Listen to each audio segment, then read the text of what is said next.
Ainda de pé, vamos abrir a Bíblia, segundo aos Tessalonicenses, segunda carta de Paulo aos Tessalonicenses. Uma das melhores formas de adorarmos o nosso Deus, como igreja, sem dúvida, quando queremos dizer palavras como estas, palavras bonitas, palavras de louvor, palavras que ficam bem ao nosso Deus. Sim, é verdade que os hinos, os cânticos ajudam muito, mas nós aprendemos com a Bíblia que Ele quer ser adorado quando nós lhe obedecemos os mandamentos, quando obedecemos a sua vontade. É assim que nós melhor honramos o nosso Deus. E vamos então começar por ler estes primeiros 2 versículos, esta segunda carta que Paulo escreveu junto com Silvano e Timóteo aos Tessalonicenses. Paulo, Silvano e Timóteo à igreja dos Tessalonicenses, em Deus, nosso Pai, e no Senhor Jesus Cristo, graça e paz a vós outros, da parte de Deus Pai e do Senhor Jesus Cristo. Vamos orar. Senhor, nós viemos aqui com esta expectativa de sermos agraciados por Ti, de recebermos esse favor que é estarmos mais perto de Ti, do Teu povo, e ouvir-te, ouvir a Tua palavra, ouvir-te ensinar-nos. E pedimos que nos abençoes dessa forma nesta manhã, em nome de Jesus. Amém. Podem sentar. Estes nomes, Silvano e Timóteo, aparecem em outras passagens, aparecem na primeira carta, mesma forma. Estes 3 homens juntaram-se para escreverem aos Tessalonicenses. Mas Paulo, e um outro nome que é sinónimo, é a mesma pessoa, Silas, aparece em Atos 17. Paulo e Silas, eles foram companheiros, eles foram colegas nessa viagem missionária. E é nesta cidade aqui, em Tessalónica, que aparece essa dupla e, na verdade, um pouco mais à frente, o nome de Timóteo. Se quiserem também anotar ou abrir rapidamente em Atos 17, só para verem as ocorrências destes nomes, Paulo e Silas, lá no versículo 4, em Atos 17. Depois, mais à frente, no versículo 10, eles estão em Bereia, eles vão a Bereia. E vemos lá em Bereia Silas, ou Silvano, e Timóteo, no versículo 14. E depois Paulo vai para Atenas e pede que Silas e Timóteo pede para que eles vão ter com ele o mais depressa possível, no versículo 15. Paulo queria estas pessoas perto, e ele estava perto de gente. Ele gostava de trabalhar acompanhado, ele precisava de trabalhar acompanhado. É bom ter cooperadores, pessoas que trabalham junto. Louvado seja Deus por homens como Silvano e Timóteo. Não são tão citados como o nome de Paulo, mas foram homens muito importantes no reino de Deus, e nós louvamos a Deus por estas pessoas, mesmo não sendo tão conhecidas, tão citadas como é Paulo, ou Pedro, ou João, mas tiveram o seu lugar, e um lugar muito importante na vida de Paulo, e por isso também nas nossas vidas, porque eles foram cooperadores de Paulo. E nós precisamos de cooperadores. A nossa igreja precisa de pessoas assim, dispostas a cooperar, a trabalhar, a servir, não só a nossa igreja, mas todas as igrejas locais. Vamos continuar a leitura, vamos ler, mesmo sentados, mas com muita atenção. Acompanhem, irmãos, então, a leitura dos versículos 3 até ao 12, isto é, até ao fim do capítulo. Irmãos, cumpre-nos dar sempre graças a Deus no tocante a vós outros, como é justo. Pois a vossa fé cresce sobremaneira e o vosso mútuo amor de uns para com os outros vai aumentando. A tal ponto que nós mesmos nos gloriamos de vós nas igrejas de Deus, à vista da vossa constância e fé, em todas as vossas perseguições e nas tribulações que suportais. Sinal evidente do reto juízo de Deus, para que sejais considerados dignos do reino de Deus, pelo qual, com efeito, estáis sofrendo. se de facto é justo para com Deus que Ele dê em paga tribulação aos que vos atribulam, e a vós outros que sois atribulados, alívio juntamente conosco, quando do céu se manifestar o Senhor Jesus com os anjos do seu poder, em chama de fogo, tomando vingança contra os que não conhecem a Deus e contra os que não obedecem ao Evangelho de nosso Senhor Jesus. Estes sofrerão penalidade e eterna destruição, banidos da face do Senhor e da glória do seu poder, quando vier para ser glorificado nos seus santos e ser admirado em todos os que creram. Naquele dia, porquanto foi querido entre vós o nosso testemunho. Por isso, também não cessamos de orar por vós, para que o nosso Deus vos torne dignos da sua vocação e cumpra com poder todo o propósito de bondade e obra de fé, a fim de que o nome de nosso Senhor Jesus seja glorificado em vós e vós nele, segundo a graça do nosso Deus e do Senhor Jesus Cristo. Amém. Uma oração que Paulo faz aqui, com a qual nós concordamos e que queremos também aprender a fazer. Este capítulo que nós lemos, esta parte inicial da segunda carta que Paulo escreveu aos Tessalonicenses, é uma das porções das Escrituras que melhor transmite a nossa fé e a nossa esperança. A nossa fé, e a nossa esperança é que há ou que haverá crescimento. A fé é crescer, isto é, mais crentes, mais pessoas que creem, mais pessoas que têm fé. Na Bíblia é isso que significa uma fé que cresce. É uma fé que se espalha. É onde há mais pessoas a crer. Porque ou crê ou não crê. E o que Jesus ensinou é isso. Basta crer como o tamanho da menor semente conhecida naquele tempo, ou que se pudesse pegar, e era suficiente. Fé é fé. Quem crê, crê. Não dá para crer muito ou crer pouco. Ou acredita ou não acredita. Quando a fé cresce, ela espalha-se. Há mais pessoas a crer, há mais pessoas a crescer no Senhor. Porque o amor aumenta. Por isso há mais serviço, há mais cooperação, há mais trabalho. Porque é a evidência do amor. O amor é obediência, o amor é serviço, é sacrificial. E Paulo via isto nesta igreja e isso realmente mostra a nossa esperança. Que uma igreja saudável, uma igreja bíblica, uma verdadeira igreja, ela cresce.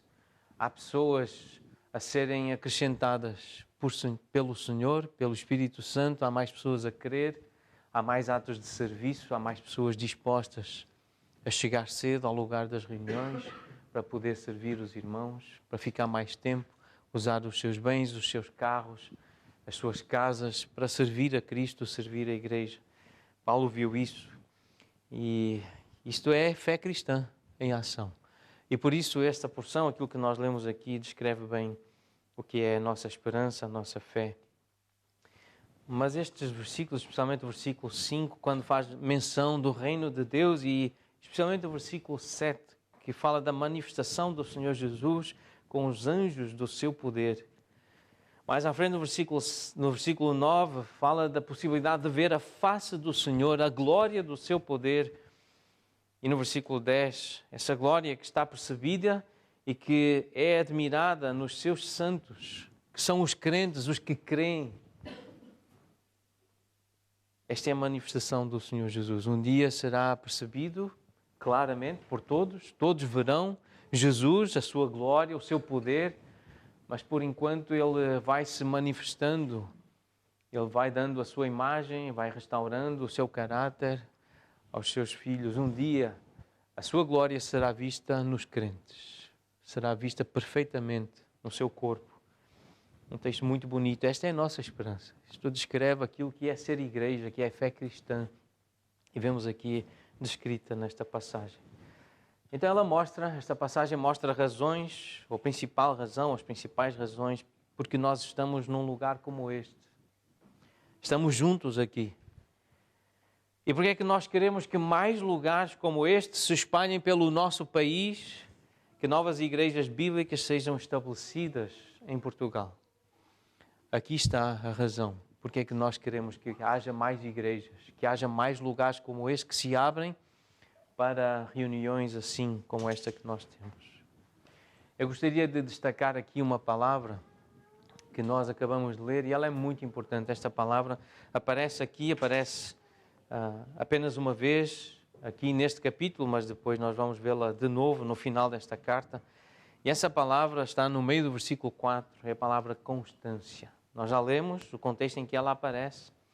Paulo a dizer que está alegre, ele usa essa expressão, nós gloriamo-nos junto das outras igrejas. Quando nós estamos com as outras igrejas, usamos o vosso exemplo para mostrar a alegria que nós sentimos por causa de uma fé assim, uma fé viva, de um amor crescente que aumenta.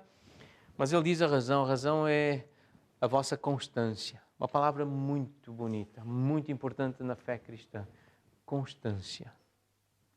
Ela é traduzida de outras formas, às vezes, mas a palavra grega ela dá a ideia de estabilidade. Uma palavra bem conhecida para nós é perseverança. É a característica da pessoa que não se desvia do seu propósito e da sua lealdade à fé e à devoção, à piedade, ao desejo de agradar a Deus, mesmo diante das maiores provações e sofrimentos. É assim que um dicionário traduz esta palavra grega. Ela transmite a ideia de paciência, de fazer as coisas com paciência, com firmeza. Então, fé genuína é igual a constância, é igual a perseverança. A fé genuína, ela tem um sinônimo. Ela é constante. Ela é constância e perseverança. Jesus disse isso. E foi claro a dizer isso. Em Lucas 21, no seu ensino, ele disse, é na vossa perseverança que ganhareis a vossa alma. Lucas 21, 19. Em Hebreus, capítulo 10, versículo 36, nós vemos a explicação desta ideia. Tendes necessidade de perseverança para que, havendo feito a vontade de Deus, alcanceis a promessa. Quem é salvo, quem recebeu a promessa de ser do Senhor e de viver com o Senhor, ver a face do Senhor, de receber essa imagem da sua glória, de ter no seu rosto essa imagem, é alguém que persevera, é alguém que é constante. É isso que nós então aprendemos a pedir com esta carta. No final desta carta aparece de novo esta palavra, no capítulo 3, versículo 5. Ora, o Senhor conduz o vosso coração ao amor de Deus e à constância de Cristo. Porque se sois eleitos, se sois salvos, sereis constantes, sereis perseverantes. É na vossa perseverança que ganhareis a vossa alma. Isto é sinónimo de é na vossa perseverança que mostrareis que a vossa alma foi ganha, está salva. Esta é, portanto, uma das porções das Escrituras que melhor transmite aquilo que nós acreditamos, que é a nossa fé, ainda que tenha sido escrita num contexto de muita dificuldade. Estes irmãos estavam a passar por tribulações, por provações, por sofrimento. E foi assim que começou esta igreja. Se voltarmos lá a Atos 17, o início desta igreja, há confusão, há conflito, há contrição, há tristeza. Foi assim que começou a igreja em Tessalónica. Pessoas foram presas, foram maltratadas, foram agredidas fisicamente. E este é o início desta igreja, nesta cidade de Tessalónica. Sofrimento. Então Paulo, conhecendo a história, ele olha para trás e nestes primeiros versículos 3 e 4, ele olha para o passado e ele agradece pelos sinais de vitalidade espiritual destes irmãos, desta igreja. Então há um momento de olhar para trás, olhar para o passado, as notícias que chegaram e de dar graças a Deus, de louvar a Deus por esses sinais de vida, de fé viva. E nos versículos de 5 a 10, há um olhar para o futuro, olhar para a frente, para a visão da glória de Cristo, Ele a ser glorificado, tanto nos perdidos, mas principalmente nos eleitos, nos salvos. E no fim, temos esta oração que já fizemos menção, o presente. O aqui, o agora, que aqueles irmãos estavam a viver e precisavam desta ação apostólica, cristã, da igreja, a orar, a pedir, para que houvesse esse trabalho, para que Cristo fosse glorificado na vida deles. Essa oração, esse pedido, para que o nome de Jesus fosse honrado, fosse glorificado na vida daqueles crentes, daqueles irmãos. Então vamos olhar para essa primeira parte de novo, considerar o passado, esses sinais de vitalidade espiritual. O versículo 3 fala da fé que cresce sobremaneira. Então nós concluímos, nós entendemos, à luz da Bíblia, não só deste versículo, que havia pessoas que se estavam a chegar a Cristo, que estavam a ser acrescentadas à igreja. A igreja crescia, a igreja estava a aumentar no seu número e havia por isso amor uns pelos outros, atos de serviço que aumentavam, paciência entre os irmãos, cuidado, afeto, atos de serviço. É isso que o amor descreve. O versículo 4 menciona dessa constância e fé em todas as perseguições e nas tribulações que os irmãos suportavam. Alguém que é afligido, aquela semente que é exposta ao calor, ao sol, mas que ainda assim ela germina. As perseguições vêm, porque os escândalos vêm porque se é de Cristo, porque se tem uma identificação com o Senhor Jesus, mas há uma perseverança, há uma constância, há uma vontade de continuar. Suportam. Os crentes suportam as aflições, as tribulações, as perseguições por causa da fé e dão fruto.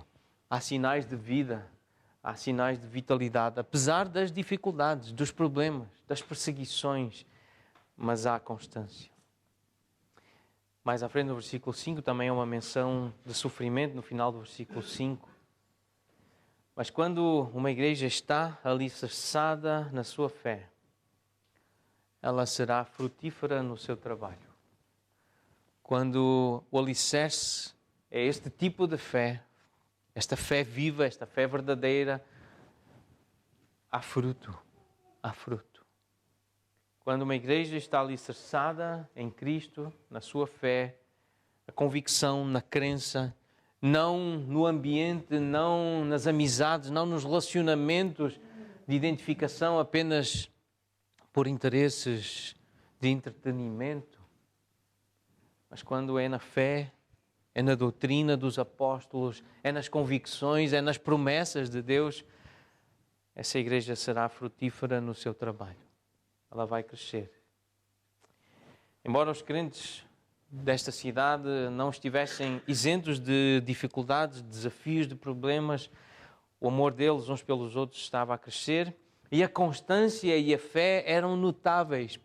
Não só Paulo notava, outras pessoas notaram e falaram a Paulo dessa fé e dessa constância, desse amor. Mas onde coisas boas estiverem a acontecer por Cristo e para Ele, a oposição, tanto interna quanto externa, certamente se levantará. E não foi diferente com os irmãos tessalonicenses. Muitas das questões abordadas aqui nesta carta por Paulo e também já na primeira carta, eram questões que persistiam na vida destes irmãos. Já tinham sido abordadas, já tinham sido tratadas, mas elas persistiam, essas questões, essas dificuldades. Em muitos aspectos, as lutas desses irmãos só aumentaram nesse curto espaço de tempo entre a primeira e a segunda carta. Parece que ainda havia mais problemas e a perseguição continuava a desafiar a fé desses irmãos. Nós vemos isso nestes primeiros versículos, especialmente do versículo 5 até ao 10. No capítulo 2, nós percebemos a presença dos falsos mestres que continuavam a suscitar confusão acerca do dia do Senhor, do regresso, da volta de Cristo. Então havia essa dificuldade de pessoas até no meio da igreja, mas a ensinar doutrinas falsas. E no capítulo 3 nós percebemos dificuldades que os cristãos preguiçosos estavam a causar, estavam a ser um peso para a igreja ali naquela cidade. Havia homens e mulheres que não queriam trabalhar, eram preguiçosos, e Paulo tem que lidar com isso. E vemos essa abordagem no capítulo 3, a partir do versículo 6. Mas apesar destes desafios importantes, significativos, Paulo começa esta carta afirmando: nós gloriamo-nos de vós nas igrejas de Deus. Nós alegramo-nos quando pensamos e nos lembramos de vocês, irmãos. E quando estamos com outras igrejas, nós usamos o vosso exemplo como uma referência de constância na fé, de crescimento da igreja, no amor, de aumento do vosso amor uns pelos outros. E embora houvesse uma série de questões que necessitavam de esclarecimento, Paulo podia sentir-se muito confortado, muito alegre com a notícia de que esta igreja estava viva e que estava bem. Quando os irmãos estão bem, os apóstolos, os pastores, os mestres, os evangelistas, os outros irmãos, até de longe, sentem conforto, sentem alegria. Se a nossa igreja estiver bem, nós vamos dar alegria a irmãos que estão longe, que estão no Brasil, nos Estados Unidos, na Inglaterra, mas que se lembram de nós. Irmãos que estão em alguns países de África, por exemplo, Cabo Verde, e que vão se sentir reconfortados, porque oram por nós, porque desejam que nós cresçamos em número, que o nosso amor aumente uns pelos outros em atos de serviço. E o que aconteceu com Paulo, nós sabemos que acontece hoje com pessoas que se importam connosco, com a nossa igreja aqui. Nos primeiros versículos, Paulo identifica 4 razões pelas quais ele estava tão feliz, tão grato pela igreja que se reunia lá em Tessalónica. Uma fé que era real, um amor que estava a crescer, uma esperança que era encorajadora e um futuro que era seguro. Promessas que se iriam cumprir e essas pessoas estavam seguras. Então, 4 razões. Uma fé real, um amor que aumentava, que crescia, uma esperança que era encorajadora e um futuro que era seguro. Então há razões para dar graças a Deus pelo passado. Nós estamos aqui por causa do passado. Por causa do passado que tivemos. Do dia de ontem, das conversas que aconteceram semana passada ou há um mês atrás, ou se calhar há alguns anos atrás, que nos trouxeram a este lugar. Estamos aqui por causa de um passado. E há sinais que nos devem fazer louvar a Deus pela fidelidade de irmãos, pelo amor crescente de irmãos que foram fiéis a transmitirem a fé genuína, a fé verdadeira, a nós ou aos nossos pais, e por isso estamos aqui num lugar como este. Então, quando consideramos o passado, nós temos motivos para dar graças a Deus, agradecer a Deus por fé viva, por fé verdadeira, por fé frutífera. Mas esta passagem também ensina-nos a olhar para o futuro. E os crentes olham para o futuro. Precisam olhar para o futuro. Nós precisamos. As nossas reuniões são marcadas por um olhar para o futuro. Todos os domingos nós temos procurado fazer isso. Olhar para o futuro. Olhar para a visão da glória de Cristo. Olhar para a frente. Versículo 5 menciona então o reino de Deus, que ainda não está estabelecido, como um dia será estabelecido. E o versículo 5 faz menção ao reino de Deus, faz menção, o versículo 7, ao alívio que os filhos de Deus encontrarão, entrarão nesse descanso, nesse alívio, quando estiverem no reino de Deus, quando do céu se manifestar o Senhor Jesus Cristo com os anjos do seu poder. Há aqui uma visão que aponta para o futuro. O versículo 9 fala da possibilidade de ver a face do Senhor. Nós acreditamos que um dia nós veremos o Senhor face a face. Nós veremos a glória do seu poder. Então, estes versículos falam do futuro, e a fé cristã e a forma de viver a igreja é também olhar para a frente, é ajudarmos-nos a olhar para o futuro, a termos este olhar de fé para a frente, e a pensar no dia em que vier o Senhor para ser glorificado nos seus santos, ser admirado em todos os que creram. Naquele dia serão assim contemplados também os crentes, que como nós receberam o testemunho dos apóstolos, a doutrina dos apóstolos, o testemunho desses irmãos que foram chamados para serem de Jesus e serem fiéis seguidores do Senhor Jesus.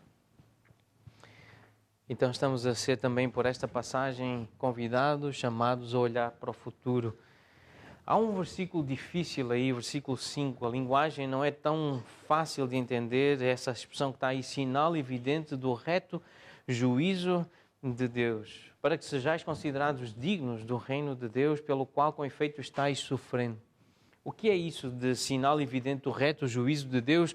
As pessoas estavam a sofrer e isso é sinal evidente do reto juízo de Deus. O que é que isso significa? E é com a Bíblia, com outras passagens, especialmente com o texto de Hebreus, que nós podemos entender, mas todo o Novo Testamento traz luz a este versículo. Os Tessalonicenses e o que eles estavam a viver esses irmãos demonstraram que a sua salvação, que é determinada somente pela fé no Senhor Jesus Cristo, não há outra forma de ser salvo, mas ela era genuína porque eles, tal como Cristo, estavam dispostos a sofrer por causa de Deus e do seu reino. E é assim que fica evidente o que Deus está a fazer na terra, Ele vai continuar a trazer sofrimento. Os crentes, aqueles que são de Jesus, vão continuar a sofrer aflições porque creem em Jesus. Não vão evitar o sofrimento, não vão fugir do sofrimento, vão enfrentá-lo, vão negar-se a si mesmos, vão tomar a cruz por causa de Jesus. Nós entendemos que crer significa, enquanto vivos neste corpo, sofrer. Nós vamos sofrer. Quando Jesus for revelado do céu, Ele trará alívio para aqueles que o amam e retribuição para aqueles que o rejeitam. E o juízo de Deus está nessa proteção que Ele dá aos seus, que dá esta perseverança, esta constância, pessoas que mesmo a sofrer continuam a crer, continuam a abraçar a mensagem da cruz, não rejeitam, não se envergonham da cruz, não se envergonham do Senhor Jesus. Mesmo sofrendo, mesmo reconhecendo as suas falhas, a sua natureza pecaminosa, não se envergonham de Jesus, querem louvá-lo, querem elogiá-lo, querem torná-lo conhecido. E Deus é honrado, Jesus é revelado nesses, e quando Ele vier e for revelado do céu, Ele dará alívio a esses que o amam, que creem nele, mas Ele trará justiça e retribuição àqueles que o rejeitam e que não querem saber dele, não o querem ouvir, não lhe querem obedecer. Olhar para a frente implica também considerar o futuro daqueles que não conhecem a Deus, dos que não obedecem ao Evangelho do nosso Senhor Jesus. Isso está no versículo 8. Olhar para a frente é olhar para o fim daqueles que rejeitam Jesus. Versículos 8 e 9. Há essa expressão de chama de fogo. E através do fogo há vingança. O Senhor tomará vingança contra os que não conhecem a Deus e contra os que não obedecem ao Evangelho do nosso Senhor Jesus. Estes sofrerão penalidade de eterna destruição, banidos da face do Senhor e da glória do seu poder. Isto é um assunto sério. E é um assunto que a Bíblia apresenta como verdade e como realidade. A Bíblia fala deste tipo de futuro. A Bíblia descreve assim o futuro de algumas pessoas. Eu realmente desejo que não seja o futuro de nenhuma que está aqui. Mas eu não sei. Eu não sei. Há muita gente, como já mencionamos, dentro das igrejas, a ensinar e a acreditar e a espalhar mentiras, a viver mentiras. E para essas pessoas está guardado ou destinado a uma chama de fogo. Haverá vingança da parte do Senhor. Haverá destruição e ela será eterna, isto é, sem fim. pessoas que serão banidas da face do Senhor e da glória do seu poder.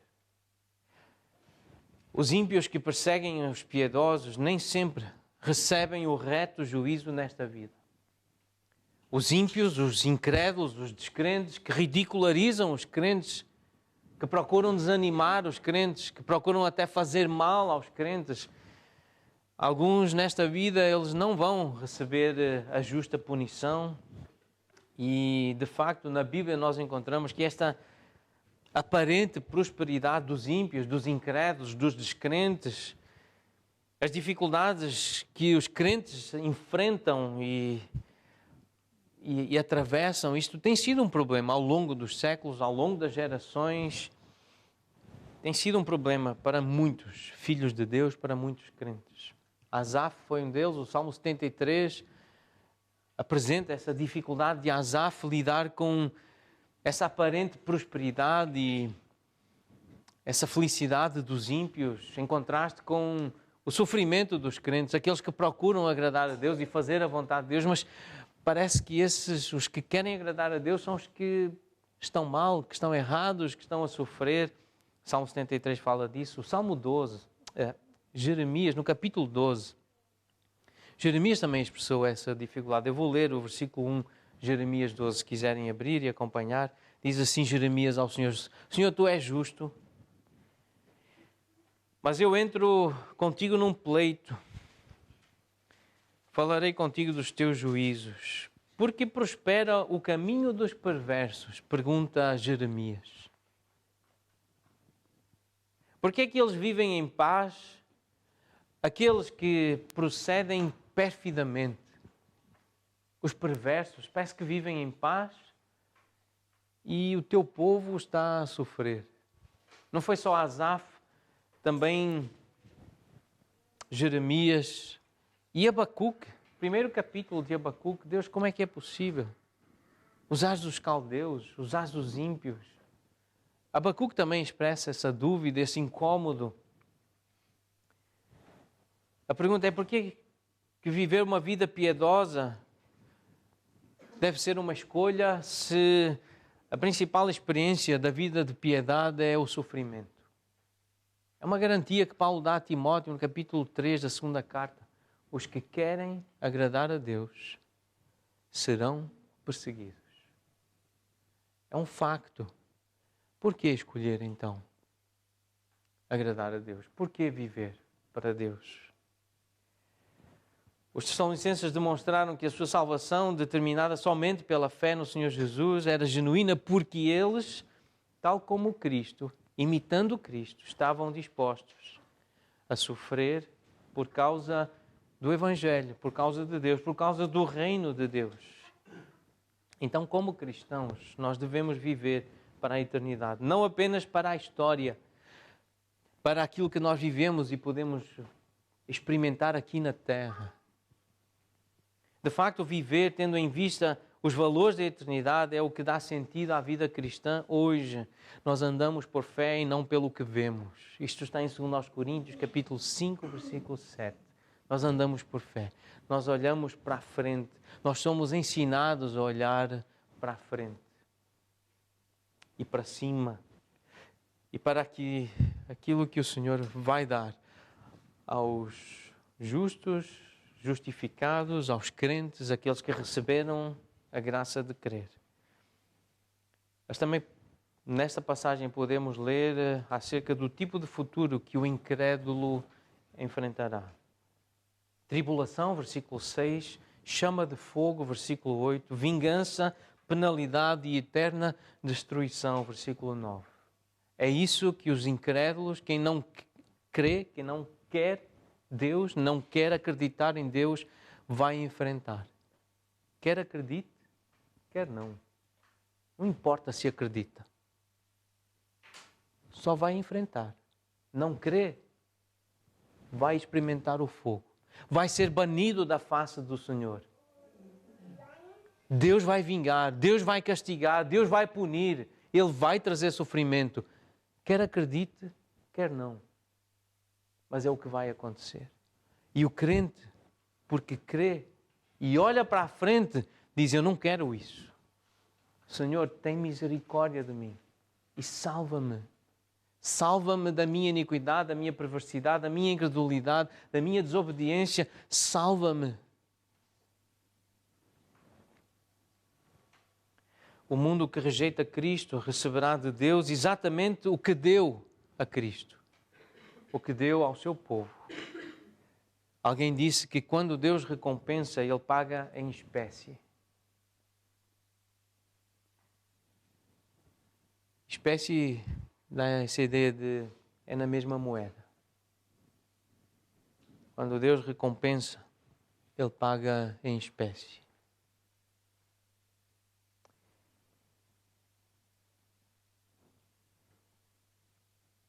Eu li a história de uma mulher, na verdade é um médico que estava a cuidar de uma mulher e ele era cristão. Ele tinha fé em Deus, no Evangelho, e tentou evangelizá-la, tentou testemunhar acerca da convicção dele, da fé dele. Mas essa mulher, ela era muito moralista. Ela considerava-se crente em Deus, mas ela pertencia a uma igreja que negava a realidade de um julgamento futuro. Era uma igreja que não acreditava no inferno. Há algumas assim, algumas que estão aqui em Portugal representadas. Há alguns pregadores famosos que não creem no inferno e espalham essa mentira e essa heresia pela internet e pelas salas de algumas igrejas. E essa era uma dessas mulheres. E ela dizia assim: Deus ama-me demais, por isso Ele não me vai condenar. Ele ama-me muito, por isso Ele não me vai condenar. Esse era o testemunho dela a esse médico. E ela dizia: eu não posso acreditar que um Deus bom tenha criado um lugar como um lago de fogo, um inferno, um lugar onde há fogo para queimar almas. Só que essa mulher ficou doente e o diagnóstico foi cancro. Era preciso remover o tumor, era preciso fazer uma cirurgia. E o médico um dia disse-lhe, chamou ao consultório e disse: eu pergunto-me e estou na dúvida se devo operar a senhora. Eu tenho desenvolvido uma afeição muito grande por si, eu amo-a demasiado para lhe causar esse sofrimento de abrir o seu corpo, de lhe fazer um golpe no corpo e de extrair esse tumor. Eu vou fazê-la sofrer. Eu não vou fazer com que a senhora passe por esse sofrimento. Eu amo-a demasiado. E ela ficou incomodada, inconformada. Ela disse: mas doutor, se diz que me ama e se me ama realmente, vai fazer tudo o que for possível para me curar, para me salvar, para tirar essa coisa de dentro de mim. Se diz que me ama, então para ele foi fácil explicar que o cancro é para o corpo, aquilo que o pecado é para o mundo, para a vida no mundo. Ambos devem ser tratados de forma radical e completa. Assim como um médico não pode amar a saúde sem odiar a doença e querer erradicá-la, tratar dela, também Deus não pode amar a justiça sem odiar o pecado e o julgar e o erradicar e acabar com ele.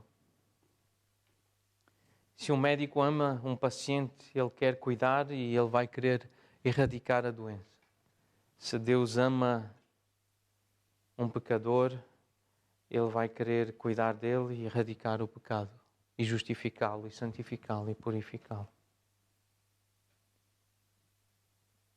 Este capítulo é um dos que melhor descreve a nossa fé. O que é ser igreja. A igreja não pode aceitar o pecado. A igreja não pode conviver com o pecado. A igreja não pode dizer que ama tanto e por isso não fala de pecado. Isso não é conversa de igreja, não é conversa de pessoa que crê, que entendeu o que é a fé verdadeira, a fé genuína. É por isso que nós estamos a aprender a olhar para a frente. A olhar para a salvação, a olhar para o alívio, mas também olhamos para o sofrimento. E porque acreditamos que algumas pessoas vão sofrer se não se arrependerem, se não crerem em Jesus, se não quiserem saber de Deus e ouvi-lo e entender o Evangelho, elas vão padecer e vão ser banidas para sempre da face do Senhor. E não vão ser aniquiladas, não é que vão deixar de existir. Essa não é a mensagem da Bíblia, essa não é a mensagem verdadeira de Jesus. Elas vão para um lugar onde o fogo não se extingue, o verme não morre. Ali haverá choro e ranger de dentes, para sempre e sempre. É uma coisa séria. Esta passagem é séria. Por isso nós precisamos olhar para o presente, olhar para hoje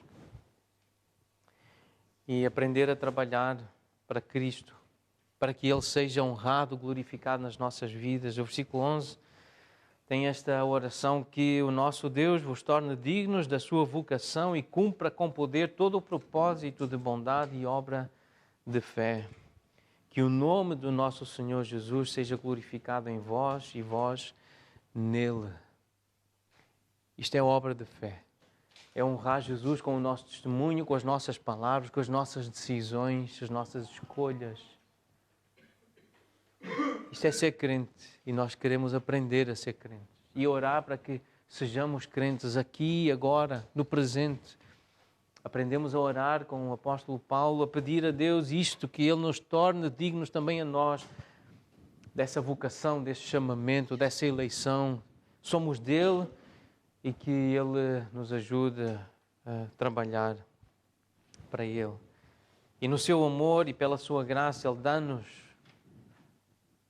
o privilégio de participarmos com Ele no que Ele está a fazer aqui na terra.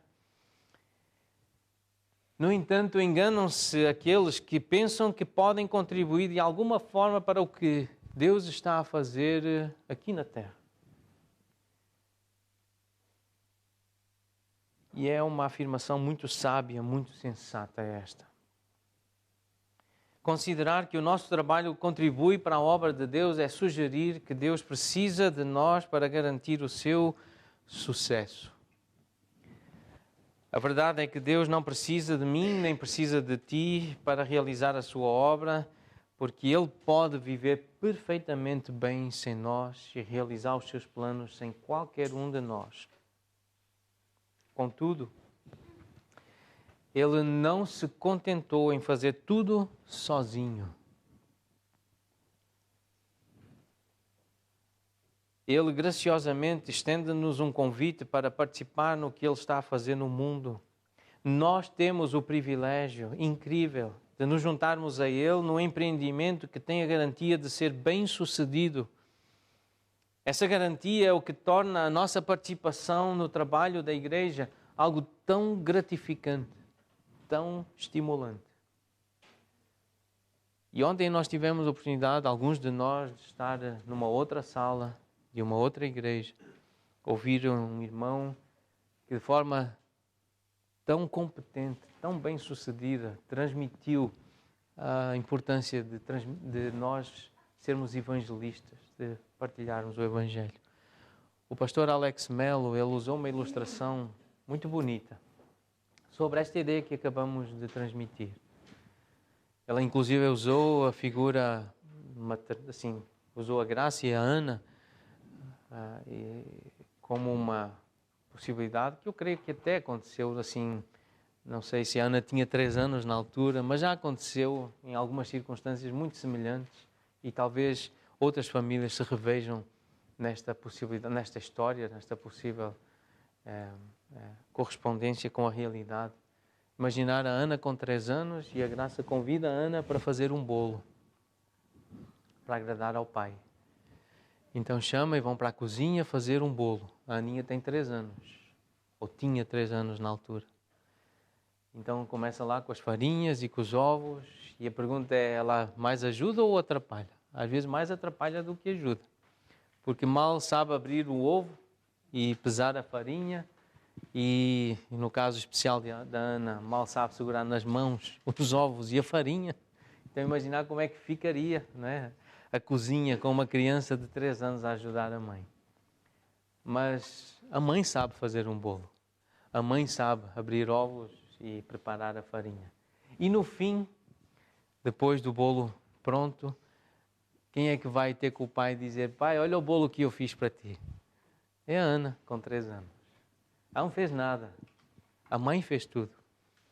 Mas ela vai toda contente. Eu fiz para ti.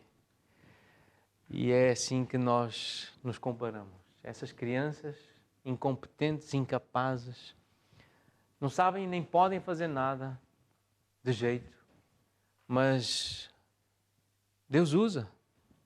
E Deus dá uma mensagem, coloca dentro de nós um tesouro, que é o Evangelho, que nós entendemos e que lemos ou convidamos alguém para ir a um lugar onde o Evangelho é explicado, é ensinado, é cantado.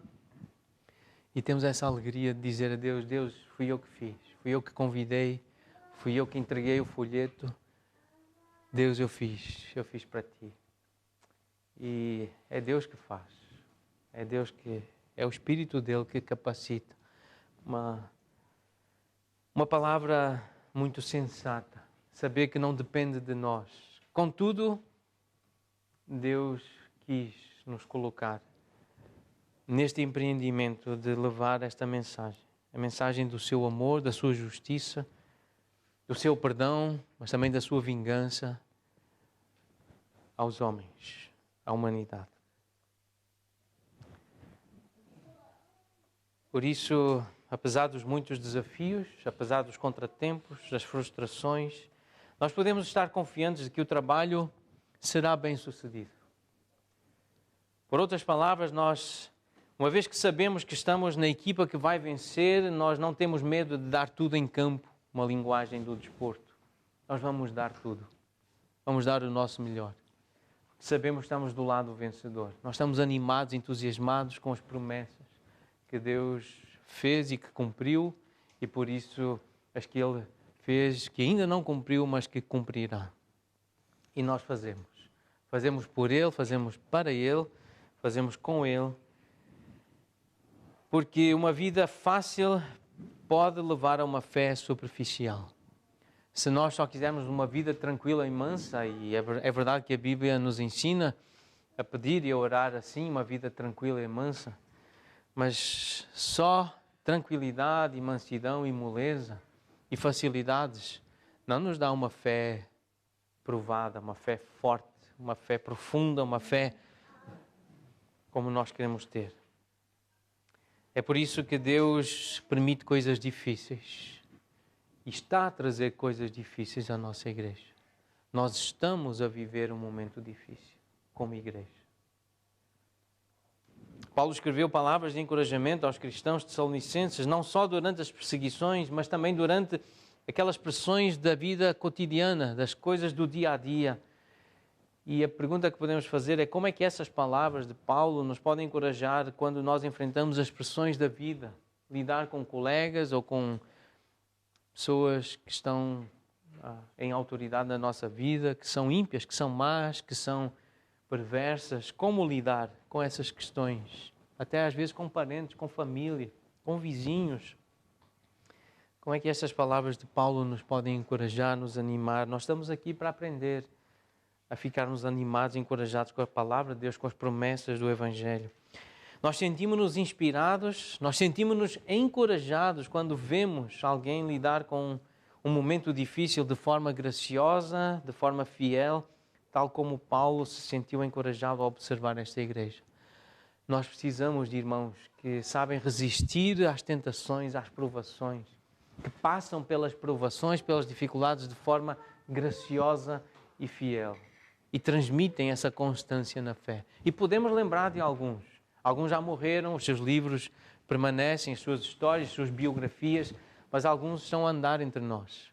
E nós precisamos de conhecer essas pessoas. Nós precisamos de pessoas assim, como estes irmãos foram para Paulo, para sermos estimulados na nossa caminhada cristã por causa do testemunho de outros, que mesmo em circunstâncias difíceis, foram constantes na fé, foram fiéis. Mas uma pergunta bem incómoda aqui, já que se ora pelo poder de Deus, como é que tu e eu, como é que nós podemos demonstrar, podemos mostrar que o poder de Deus está nas nossas vidas, que temos o poder de Deus? Como é que nós mostramos isso? É deixando de ler a Bíblia ou de orar assim que algum dos nossos pedidos não é atendido? É por qualquer razão, porque está sol, porque está chuva, porque está frio, porque está calor, eu vou deixar de ir à reunião da igreja? É porque é muito difícil falar de Jesus e é muito constrangedor, eu vou parar de falar em público e a pessoas que me conhecem do trabalho, da vizinhança, que eu sou de Jesus, que eu sou cristão, é sim que eu vou mostrar que o poder de Deus está em mim e que eu conheço esse poder e que eu tenho acesso a esse poder. Como é que eu mostro que o poder de Deus está na minha vida? As provações não fazem a pessoa, mas revelam aquilo de que ela é feita. As provações não fazem uma pessoa, mas mostram aquilo de que ela é feita. Mostram se a pessoa é feita de convicções, de fé verdadeira e genuína, ou se é só blá, blá, blá. É conversa fiada. É decorada, mas não é fé. Não é convicção. Não é crença. É por isso que Pedro diz que quando a nossa fé é provada, o nosso valor está a ser revelado, porque nós valemos aquilo que queremos. Nisto exultais, embora no presente por breve tempo, se necessário, sejais contristados por várias provações, para que, uma vez confirmado o valor da vossa fé, muito mais preciosa do que o ouro perecível, mesmo apurado por fogo, redunde em louvor, glória e honra na revelação de Jesus Cristo, a quem, não havendo visto a mais, no qual, não vendo agora, mas crendo, exultais com alegria indizível e cheia de glória, obtendo o fim da vossa fé, a salvação da vossa alma. É esse valor. O valor que o crente tem é o valor daquilo que crê, é em quem crê, que tipo de crença tem. Deus certamente conhece o nosso coração antes mesmo de nós sermos provados. Embora nós não nos conheçamos, nós não sabemos muito bem quem somos, quem são aqueles que estão diante de nós. Os outros não sabem qual é o nosso valor. É por isso que estamos a aprender a pedir a Deus que nos torne dignos da sua vocação, para que tenham realmente algum valor, que sejamos identificados com Ele, com o seu nome, porque nós não vemos corações como Deus vê, nós vemos atitudes, nós vemos comportamentos, nós vemos o reflexo das decisões que as pessoas fazem. É isso que nós vemos. Como é que a pessoa se veste, como é que ela fala, para onde é que ela vai, como é que ela trata as outras pessoas, como é que ela reage às injustiças. Nós vemos comportamentos, nós vemos obras. Se a obra é de fé ou se é de incredulidade. Nós vemos comportamentos, é isso que nós vemos. E nós temos que discernir e, como igreja, fazer decisões com base naquilo que nós vemos. Deus vê tudo e o julgamento mais importante é o dele. Ele vê corações. Nós vemos obras, nós vemos comportamentos, atitudes. E por isso nós hoje trabalhamos e oramos para que Cristo seja glorificado no nosso meio, na nossa igreja, nas nossas vidas. Esta passagem mostra razões pelas quais nós estamos juntos neste lugar. Porque é que nós queremos que mais lugares como este se espalhem pelo nosso país, que muitas igrejas bíblicas sejam estabelecidas em Portugal. Eu convido os irmãos então para ficarem de pé, para nós orarmos agora, à luz desta passagem lida e aplicada às nossas vidas. Vamos orar, eu convido a ficarem de pé, a orar com os olhos fechados para que não haja distrações. Vamos então orar. Ó nosso Deus, Deus excelso, soberano, glorioso, Deus verdadeiro, santo, Deus justo e compassivo, Senhor eterno, Deus onipotente, Deus misericordioso, de que forma nós nos apresentaremos a Ti como oraremos a Ti ante a Tua glória e majestade? Será que deveremos vir a Ti, perante Ti, com ofertas? Agradar-te-ás Tu, Senhor, de milhares de ofertas, de sacrifícios, de inúmeras contribuições generosas que se possam trazer a este lugar? Nós queremos entregar a nossa vida e a nossa família, nossa igreja, como sacrifício de louvor.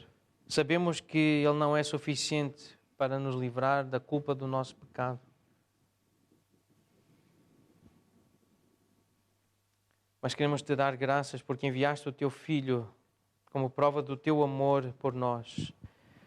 Ele que completou essa obra da salvação, Ele fez o que era necessário ser feito para nos livrar da culpa do pecado.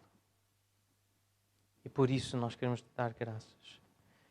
Porque Jesus completou esse trabalho, essa obra, e nós estamos aqui para Te agradecer por Tu já teres começado essa obra da santificação nas nossas vidas e por nos estares a ensinar aquilo que é bom, aquilo que Tu pedes de nós, que nós pratiquemos a justiça, os atos de bondade e justos, retos, que nós amemos a Tua misericordiosa revelação, a Tua compaixão, que sejamos como Tu também misericordiosos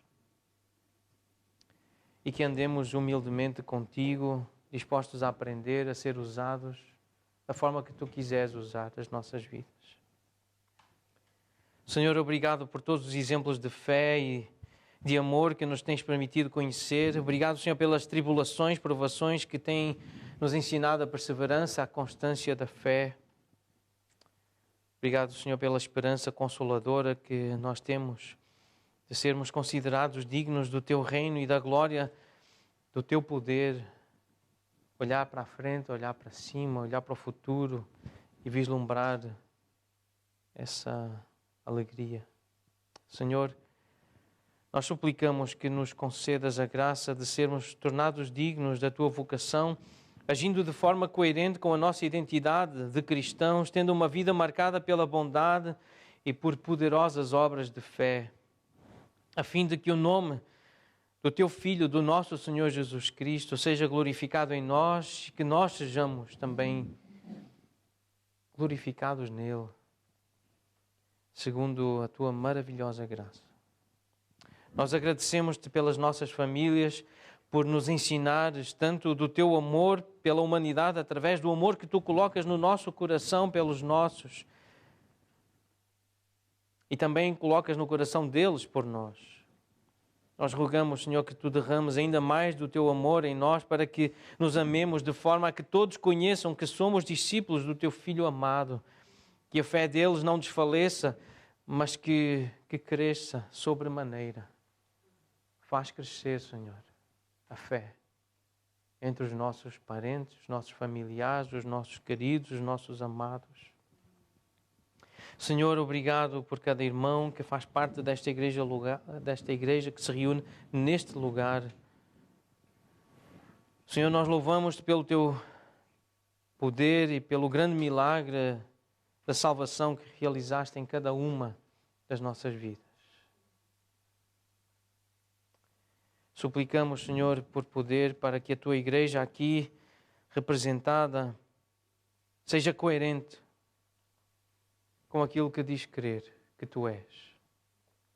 Tu conheces a nossa fraqueza, Tu sabes, Senhor, como tantas vezes nós nos sentimos cansados, inadequados, despreparados, inibidos, desencorajados. Porém, este não foi o Espírito que Tu nos deste. Este não é o Teu Espírito.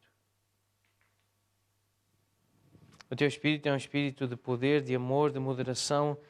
É um Espírito que conduz a uma estabilidade de mente, de autocontrolo, de equilíbrio, de perseverança. É um Espírito que conduz à constância. E por isso, ó Deus, o nosso desejo e o nosso pedido, Senhor, é aproveitar este momento de culto, este momento solene, para pedir, para buscar, para bater e dizer: Pai Celestial, pela tua imensa graça, derrama o teu Espírito Santo, Senhor, sobre as nossas vidas, enche-nos do teu Espírito. Dá-nos mais de ti. Senhor Deus, são tantos os que nos rodeiam e que não te conhecem, são tantas as pessoas que estão aqui perto de nós, que são próximas e que ainda não obedecem ao Evangelho do Senhor Jesus. Nós sabemos que se essa realidade não mudar, essas pessoas sofrerão penalidade e eterna destruição, serão banidas da face do Senhor e da glória do seu poder. É por isso, ó Pai, que nós pedimos que tenhas misericórdia dos nossos vizinhos e que te reveles a eles. Pedimos que, pela tua infinita graça, tu uses as nossas famílias, que uses a nossa igreja, para que através de nós tu sejas conhecido e para que o teu Evangelho seja anunciado nesta cidade. Inclina, ó nosso Deus, os ouvidos e ouve. Não lançamos as nossas súplicas perante a ti, fiados nas nossas justiças, mas nas tuas muitas misericórdias. Ó Senhor, ouve, ó Senhor, perdoa, ó Senhor, atende-nos e age. Não te retardes por amor de ti mesmo, ó nosso Deus, porque a tua igreja e o teu reino são chamados pelo teu nome. E é em Cristo e por Ele que nós fazemos esta oração. Amém.